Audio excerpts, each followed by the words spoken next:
How to share CapCut projects in mobile. Hi everyone, this is Max. I hope you are doing great, so let's start without wasting time.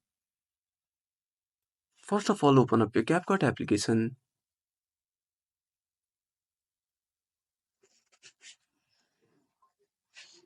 Now next to your project, tap on three dots. Now click on Upload to Space.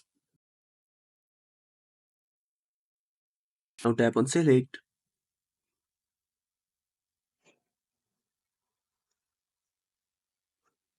Now wait for some time. Now log into your CapCut account in other device and tap on New Project.